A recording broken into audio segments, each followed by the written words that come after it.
божественных волос освещается. Ты для всего дороже, для тебя одной. Приветствую вас, дорогие друзья! Небольшое количество времени прошло, когда началось сотрудничество певца из Казахстана Димаша Кудайбергена и российского композитора Игоря Крутого на большой музыкальной сцене. Это сотрудничество выражается в совместной творческой деятельности этих двух талантливых людей. Сегодня мы будем говорить о многих моментах в творческом тандеме Игоря Крутого и Димаша Кудайбергена. Я вам обещаю, что видео будет интересным. Информация вас очень удивит и, возможно, даст возможность задуматься над многими вещами, которые происходят в творчестве Димаша. В некоторых местах мы будем даже спорить с нашими подписчиками. Оставайтесь с нами до конца, вы не пожалеете. Я хочу вам напомнить, что мы идем к цифре 10 тысяч подписчиков. Это даст возможность работать в системе Patreon, где мы сможем с вами уже общими усилиями готовить новые передачи о Димаше. Это очень интересно и увлекательно. Прошу вас поддержать меня и подписаться, чтобы быстрее прийти к цифре 10 тысяч. Пожалуйста, не забудьте поставить также свой лайк. Это всегда приятно и мотивирует меня на новую работу о таланте, феномене Димаша. Итак, начинаем.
Все мы, безусловно, неравнодушны к таланту и творчеству Димаша, как простые зрители, так и его фанаты. И особенно, конечно, все те, кто относится к казахстанскому бомонду. В начале пути творческого сотрудничества Димаша и Игоря Крутого были разные мнения об этом. Тот ли продюсер, кто этот продюсер, какое будущее мы можем ожидать от этого сотрудничества. Мы хотели бы вам показать, как выразил свое мнение один из молодых, уже достигших больших успехов в казахстанском кинематографе продюсере, режиссере Нуртасе Адамбае. Свое мнение он выразил на своей странице в Фейсбуке 30 августа 2019 года. Российский маэстро тормозит казахстанского исполнителя и тратит его время. Затем он пояснил: «Мне кажется, Димаш напрасно связался с Игорем Крутым. Он ведь тратит сейчас столько драгоценного времени и энергии, выступая на его концертах и тусуясь на его днях рождения. Ему бы следовало взять курс на Штаты, туда, где сегодня построен лучший шоу-бизнес. Понятное дело, для чего Крутому Димаш, но вот зачем он Димашу? Он ведь не собирается становиться вторым Басковым или Киркоровым. Мое мнение, ему нужно отцепить от себя постсоветских товарищей и работать на Западе. Раз уж судьба наградила его таким талантом, стоит использовать его на всю катушку. Димашу следовало бы обращать больше внимания на Запад, нежели на СНГ, так как считаю его нашим общим казахстанским достоянием. Таких талантов больше нет, и лично мне хотелось бы, чтобы он стал первым во всем мире». На что последовал незамедлительный ответ от отца Димаша: «Твоего совета не просили, займись своими делами». И, конечно, пользователи соцсетей также не остались в стороне. Они так же, как отец Димаша, бурно отреагировали на пост Нуртаса и высказали свое мнение. Кто-то полностью поддержал режиссера, но некоторые все же с ним не согласились. Димаш – певец мирового масштаба. Его уже знают во всем мире, как обладателя красивого голоса. В будущем он возьмет Грэмми, независимо, работает он с крутым или нет. Пожелаем ему удачи. Как ни крути, крутой гений. И для Димаша это огромный опыт, и уже 3, на мой взгляд, песни очень красивые. «Знай», «Огни Пьетры», «Любовь уставших лебедей». А Пугачевой песню «И грешная страсть». Разве это не суперхиты? Уже. А Штаты впереди. Димашу давно пора уехать куда подальше от нас. Здесь его не ценят и не будут ценить. Пусть работает в Китае, Корее и в США. Надо собрать свою профессиональную команду, которая поднимет его на новый уровень, которая будет заниматься его продвижением и так далее. А папе Димаша пора отпустить сына. Пусть работает с профессионалами. Димашу пора понять, что он звезда, и вести себя как звезда. Я знаю, что у вас же много репетиций, да, выступлений, постоянно туры. А есть ли время, например, я не знаю, просто отдохнуть, там, 23 февраля, с семьей, еще что-то, какие-то долги? Честно говоря, вот за последние 4 года у меня не было такого, что 2 недели подряд я ничего не делал. Такого не было, что ли. И, наверное, после турне, по окончании тура, наверное, все-таки возьму какой-нибудь отпуск с пацанами. Но я, в принципе, не жалуюсь, потому что я не представляю свою жизнь без своей творческой деятельности. И хоть и иногда немного устаешь физически, но через день, через другой мне самому уже не хватает этого. И мне самому уже охота побыстрее поработать, показать людям новые продукты и выступить на сцене. В этом плане мы действительно всегда говорим, надо отдыхать, постоянно побольше уделять на себя внимание. Он постоянно человек любит работать в студии со своей командой, и они там находят вдохновение. Проснулся в студию, из студию домой, поспал, опять в студию. Вот так на протяжении концерта, конкурса. Извините. Вы про меня говорите, я просто прекрасно знаю, как Игорь Андреевич работает. Мы с ним практически каждый день созваниваемся, и человек уже на сцене проделал столько работы, но несмотря на это, до сих пор работает сильно на максимуме, и это очень вдохновляет. И на личном примере Игорь Андреевич показывает, как надо работать. Игорь Андреевич как ночью позвонит в студию на разных континентах.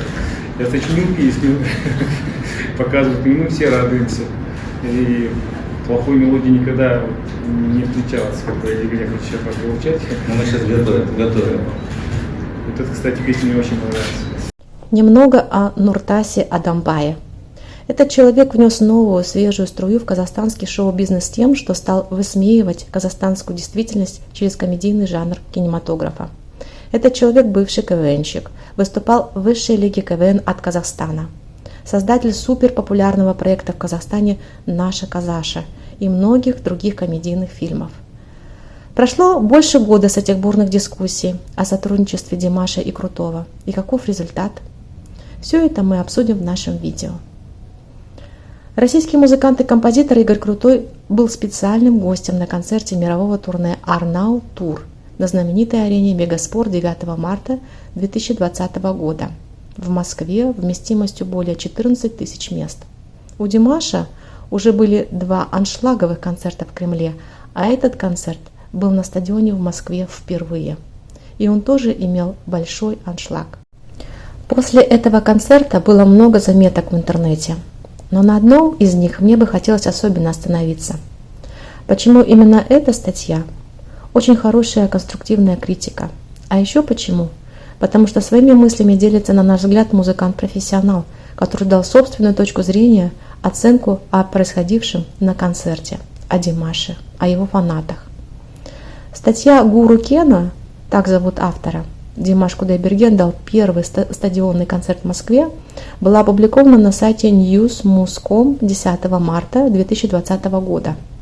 Автор статьи пишет, что Димаш талантлив, и совершенно неудивительно, что он победил в 2 престижных конкурсах мира в 2015 и 2017 годах.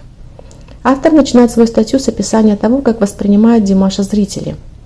Димаш обратился к зрителям на казахском языке. «Ассаламу алейкум, дамы и господа». Битком набитый зал, возле сцены, как всегда, фанаты, которые даже песни на казахском и китайском поют хором или даже акапелла. Дальше автор продолжает. Сцена упакована полностью, подпевает не казахские, как пишет автор статьи, а московские профи. Весь сленг, которым пользуется автор статьи, я сохранила для того, чтобы вы поняли все краски и оттенки передачи информации автора статьи. Итак, продолжаем. Лазеры, видеомейпинг на большом экране, 3 вокалиста, труппа танцоров, 7 фур одного только оборудования. Примерно на 5-й песне звук отстроили. И тогда только все это богатство зазвучало чисто. Многовато было плейбека, но это не раздражало. Забавно было только слышать, что живьем музыканты на заполнении пауз для переодевания артиста играют круче и эффектнее, чем звучит песни самого Димаша. На порядок круче, если бы быть точнее. И здесь же автор статьи дает рекомендации Димашу. Димашу лучше было бы обратиться за аранжировками к собственным нанятым музыкантам, а не к Игорю Крутому. Автор статьи, я напоминаю, его зовут Гуру Ке, считает, что Крутой в судьбе Димаша – это совершенно понятно почему. Игорь Крутой делает все, что ему хочется. Он считает, что ни одна российская звезда не может петь даже в 3 октавах. И вдруг такая находка. Димаш может петь и как Фредди Меркьюри, и как Майкл Джексон. Автор статьи делает выводы в целом по концерту Димаша. У Димаша катастрофически пока нет хороших песен, шлягеров, хитов. Фактически, кроме хита «Любовь уставших лебедей» от Крутого, пока ничего. Что-то локальное, казахское, какие-то отсылки к Джексону, какой-то ломаный английский. И все. Да, поддержка фан-клуба спасает энергетику концерта, но проблему с репертуаром никак не решает. Хитов нет. Димаш даже «Дамбру» взял в руки, но под жутко гулкий плейбэк она прозвучала как-то скорее жалобно, чем задорно. То есть мы имеем артиста в формате шоу «Голос». Голос есть, а песен нет. Вокальные трюки могут спасать какое-то время, но все это быстро надоедает. Призывы к казахскому патриотизму во время исполнения невнятных казахских треков не работают в России, Украине, Беларуси, Китае, далее везде. Димаш с публикой пока не умеет работать. Я благодарен вам, что вы меня всегда поддерживаете, и прочее в этом же духе. Повторенное 100 раз. Это очень провинциально. С этим надо что-то делать, готовиться или учить заготовки, лишь бы избежать этой корявости и неуклюжести. А вот с вокальными перекличками с публикой у такого вокалиста нет никаких проблем. Дальше автор статьи продолжает. Димаш исполнил в Москве практически все более-менее известные песни, старательно избегая любых каверов, и это заслуживает уважения. Ни одной фальшивой ноты за весь концерт, многообещающий артист. Мы не хотим давать оценку этой статье, кто-то может соглашаться с некоторыми доводами статьи, а кто-то нет. Однако по некоторым моментам мы все же должны высказать свою точку зрения, мои дорогие подписчики. Ознакомившись с этой статьей, хотелось бы сказать автору, как бы он ни намеревался понизить наш интерес к Димашу за счет того, что намеренно снижает планку вокальным данным Димаша, мы пропустили эту часть статьи, чтобы не загружать наш эфир ненужным контекстом. Все равно зрителя не обманешь. Зритель четко понимает, сердцем и душой чувствует, что обладать таким удивительным, уникальным голосом – это большой талант, это неординарное явление, данное Богом.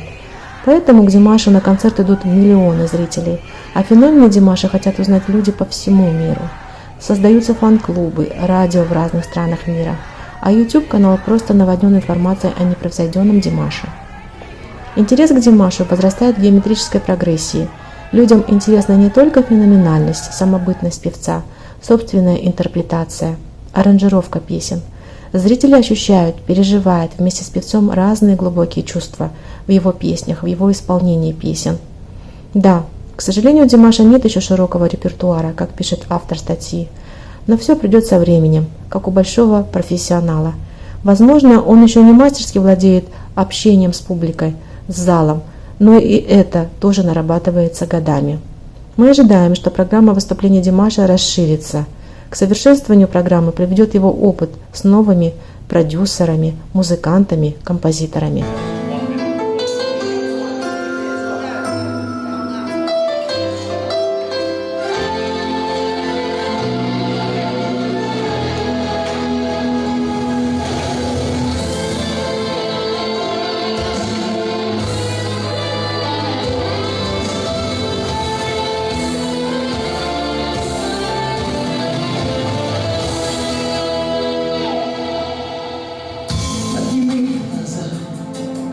Рождественское небо, загадай все то, о чем мечтаешь ты. В жизни до тебя я так счастлив не был, для тебя одной. Эх, так и любишь ты эти белые цветы. Я люблю тебя до слез. Каждый вздох, как первый раз. Вместо лжи красивых фраз. Это облако из роз. И скалы белых роз. Наше ложе застелю. Я люблю тебя до слез. Без ума люблю. Каждое выступление Димаша с композитором Игорем Крутым – это неповторимое событие в мировой музыке. Если говорить в целом о концерте, то нужно сказать, что концерт имел определенную тематику. Это вселенная со своим уникальным сюжетом и глубокой историей.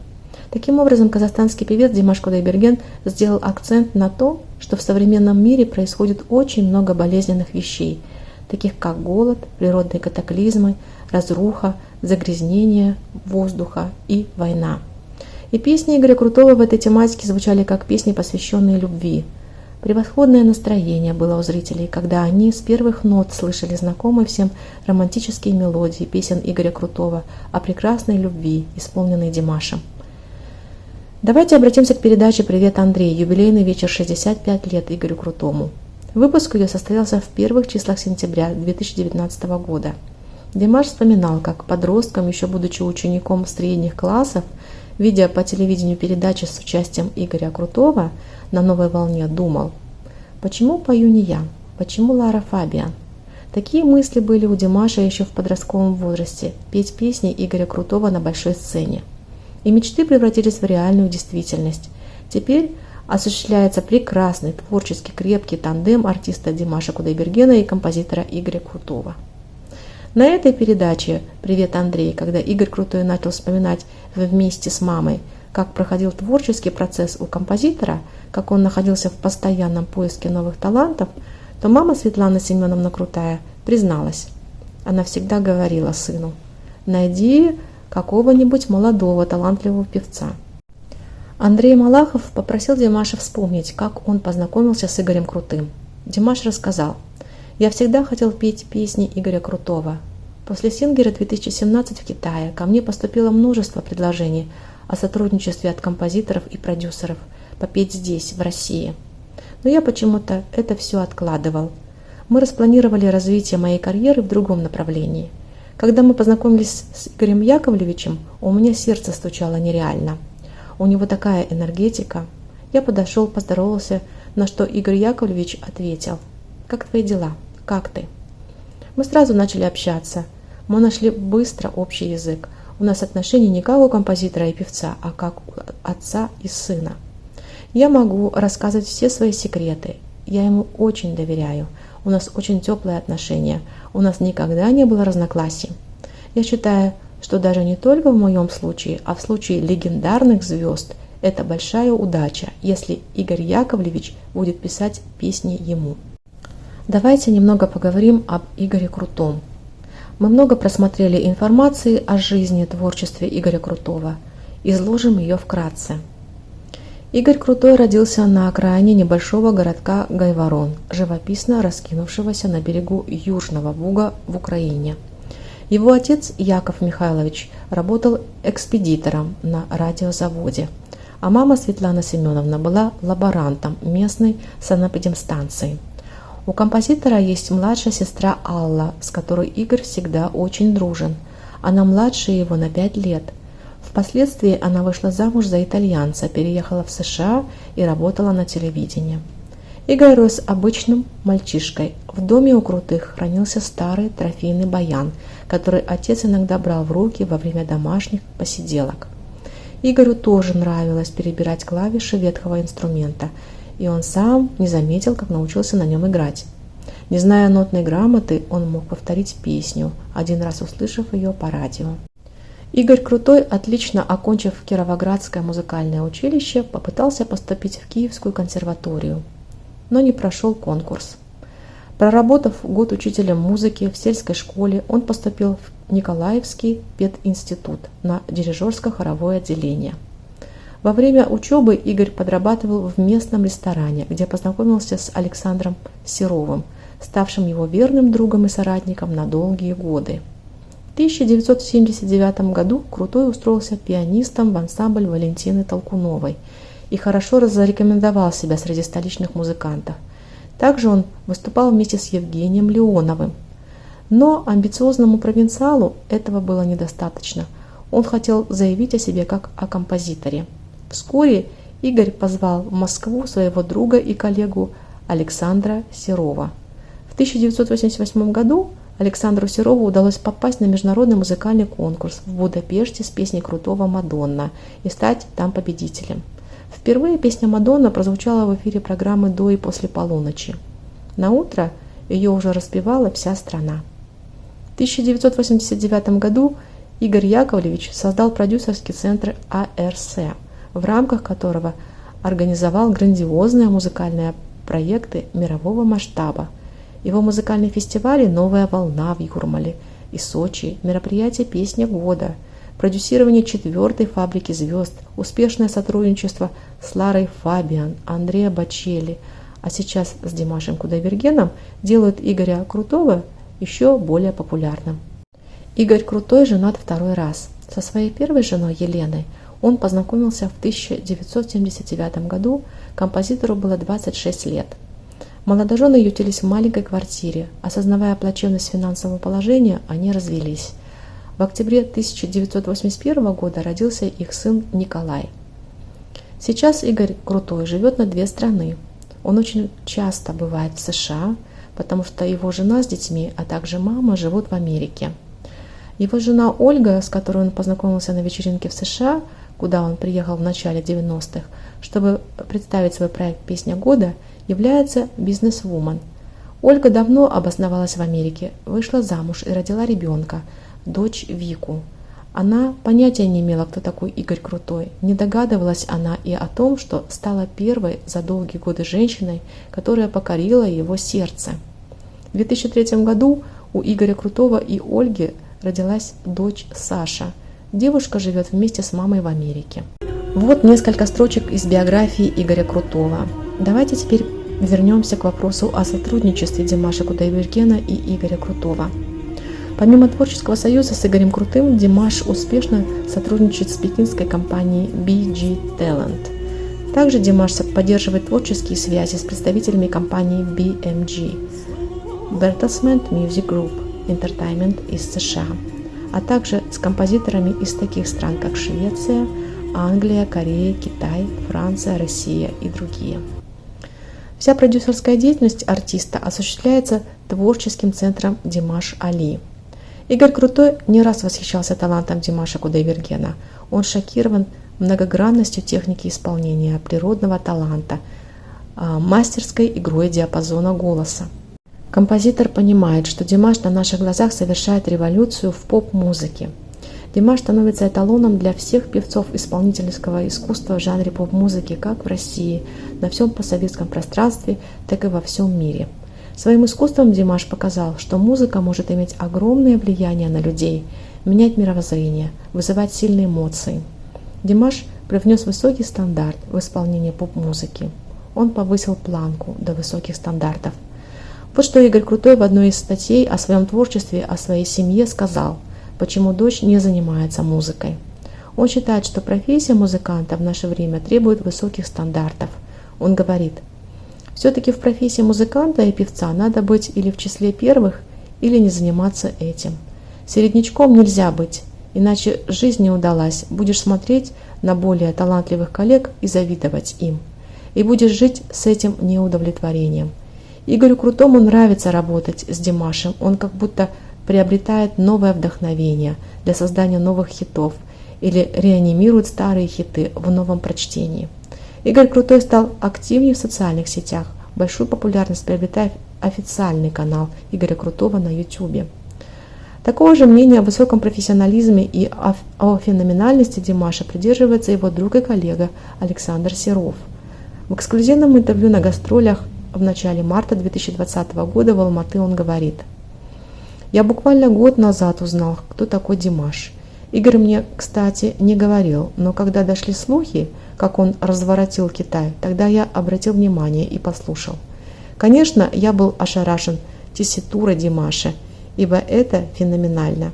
Я думаю, это феноменально до такой степени, что Игорь писал ему песни. Но опять же Димаш интерпретировал их так, что они просто вырывают душу, нервы и все, что хотите, если можно так выразиться. 4 октавы – это для любого музыканта, певца за гранью. Поэтому, безусловно, Димаш может стать мировой звездой, и никто этому не удивится, потому что такого, по-моему, в мире еще мы не слышали». Дальше Александр Серов продолжает. Казахстан – кладезь талантов. В свое время появилась потрясающая Роза Рымбаева, и вот наступил момент, что должен был кто-то через столько лет занять место на пьедестале, на котором стояла она, и этим человеком оказался Димаш. Он феноменальный певец, он перевернет полмира. А еще композитор Игорь Крутой понимает, что помимо профессиональных качеств необходимо иметь нечто такое, что отличает выдающегося певца от других и привлекает зрителей к этому певцу. Вспоминается интервью Игоря Крутого одному изданию. В статье «Кризис везде, и у нас, и на Западе, нет больших артистов, больших песен» от 24 июля 2013 года Игорь Крутой говорит: «Что касается оценки таланта, то есть какие-то вещи, которые невозможно уловить. Когда-то мы с Игорем Николаевым пришли на концерт Лары Фабиан. До этого я слышал ее диск, и мне понравился голос. На ее концерте в Доме музыки не было никакого аншлага. Но вот вышла певица, начала петь, и у нее отовсюду пошло свечение от головы, рук, шеи. Игорь Крутой считает, что Димаш относится к поколению новых артистов, от которых, как он сказал, есть какие-то вещи, которые невозможно уловить. На наш взгляд, такими качествами являются человеческие качества. И слушая таких артистов, каждый ощущает разные глубокие чувства в его пении, в его исполнении песен. Например, у Лары Фабиан, помимо ее сильного, красивого лирического голоса, сами концерты – это монологи певицы, артистки с публикой в зале. Это главное оружие певцов новой эры, когда певец успевает раскрыть огромный мир в одной песне. И именно Димаш эту новую, свежую, новаторскую интерпретацию вкладывает в свои песни. Теперь нам становится понятным желание Игоря Крутого сотрудничать с Димашем. Теперь давайте поговорим, почему Димаш еще с подросткового возраста хотел сотрудничать с Игорем Крутым. Безусловно, Димаш в восторге от песен Игоря Крутого. Первый альбом «Мадонна» Игоря Крутого вышел в 1988 году. Эти песни имели невероятную популярность. Песня «Мадонна» так раскрутилась, что певец Александр Серов начал собирать стадионы. Александр Серов, благодаря своему уникальному голосу и яркой внешности, имел огромную популярность. И каждая новая песня «Я люблю тебя до слез», «Ты меня любишь» Игоря Крутого, исполненная Александром Серовым, после такого ошеломительного успеха всегда имела огромные овации и славу композитору и певцу. Вот что пишет Игорь Крутой о том времени в своем инстаграме. «Нас, меня и Александра Серова, объединяла неистовая любовь к музыке. желание пробиться, создать что-то новое, отличающееся от того, что в это время звучало. Это было до того, как наши республики перешли к независимости, и это было задолго до рождения Димаша, который родился в 1994 году. Один из наших подписчиков, Жанбулат Султанмуратов, написал нам: «Не смешите, пожалуйста, он не был рожден в СССР, он родился в суверенной и независимой РК. Он даже не застал это время, и как он может впитывать все из СССР, я не могу понять». Отвечаем нашему подписчику. Наши дети рождены в постперестроечное время, когда произошел развал большого оплота 15 союзных республик. Но мы, их родители, являемся передатчиками информации советских времен. Да и в СМИ постоянно звучат никогда не устаревающие хиты, которые имеют свое место в наших сердцах, когда-то имеющие оглушительный успех и признание многими людьми. И, безусловно, наши дети хорошо ориентируются, а порой и даже лучше нас знают советское наследие. Они прекрасно информированы, начитаны о кумирах старшего поколения. Поэтому Александр Серов с теплым чувством вспоминает, когда к нему подошел Димаш, пожал руку, поблагодарил за выступление, и тут же подошли мужчина с женщиной. Вначале меня поблагодарили, это были родители Димаша. Александр Серов счастлив от этих прекрасных слов, которые были высказаны с большим уважением мамой и папой Димаша после концерта на юбилее Игоря Крутого. Это еще раз подтверждает нашу мысль, что наши дети, так же как и Димаш, несут в себе ценности, наследие советских, постсоветских времен. Конечно, они более прогрессивнее, свободнее. Дети другой эпохи, времени, когда демократия, свобода, правда, объективность, честность – главные критерии личностного и профессионального развития. Вот эти главные критерии несет в себе Игорь Крутой. Профессиональные качества, человечность, порядочность и многое другое импонирует Димашу. Димаш свой выбор всегда делает в пользу человеческих качеств. Конечно, профессиональные качества первостепенные, но я думаю, Димаш никогда не ставит профессиональные качества человека, с которым он сотрудничает, выше человеческих. Димаш сказал: «Я благодарен судьбе за предоставленную возможность работать с гениальным и талантливым композитором. Сейчас во всем мире тяжело встретить человека, который также живет музыкой, просыпается и засыпает с ней. А самое главное то, что этот человек, несмотря на достигнутые высоты, остается простым человеком. Я знаю такого человека и очень люблю и уважаю его». Димаш видит в Игоре Крутом человека, продюсера, композитора нового формата, который открыто выражает свои взгляды и мысли в СМИ. Когда композитору задали вопрос: «Вам не кажется, что одна тусовка захватила эстраду и держит ее 30-50 лет?» Игорь Крутой отвечает: «Да, я согласен, такое происходит, потому что нет культуры. Например, когда на Западе популярность большого певца падает, он уходит в сторону и ждет своего часа, когда придет вторая волна интереса к нему. У нас такого нет, чтобы уйти в тень, а потом возродиться с новым репертуаром. У нас до последней секунды будут цепляться за малейшую возможность. Певцы стали неинтересными песнями, и они сами во многом довели до этой ситуации. И желтая пресса приложила к этому руку». И дальше он продолжает: «Все уходят, чтобы вернуться, и гонорар стал больше. И уходят некрасиво, недостойно своего кульминационного пика популярности. Уходить надо достойно и вовремя. Но все пропускают этот момент».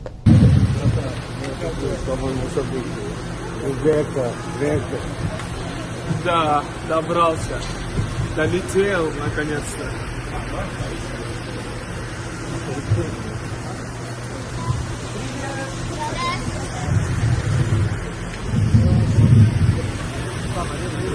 Конечно, Димашу еще нравится и то, что Игорь Крутой всегда поддерживает молодых талантливых музыкантов и певцов. Давайте вспомним «Фабрику 4».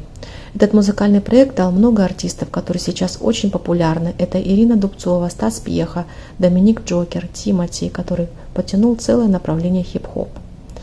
Я абсолютно убеждена, можно много находить в Игоре Крутом тех качеств, которые импонируют в первую очередь всем нам, и Димашу также.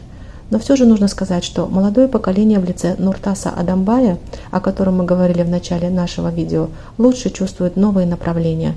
Нужно учитывать, что Нуртас – это также молодой и талантливый человек из Казахстана, который хорошо знает творческую среду и постоянно находится в поиске новых путей для своего развития. Может, не стоит реагировать так однозначно на слова Нуртаса, а прислушаться Ведь все понимают, что Димаш – это достояние, бриллиант Казахстана. Димаш удостоен множества наград и национальных премий. Люди отмечают умение артиста затронуть нотки души. Каждая песня вызывает дрожь, слезы, взрыв эмоций, даже при незнании языка. Фамилия звезды переводится как «Божий дар, посланный Всевышним». Чем казахстанский народ гордится, ведь сейчас так мало достойных артистов. По завершении нашей передачи еще раз попросим вас, дорогие друзья, ставить ваши лайки и подписываться на наш канал. Впереди будет еще интереснее. До свидания. До новых встреч, дорогие друзья.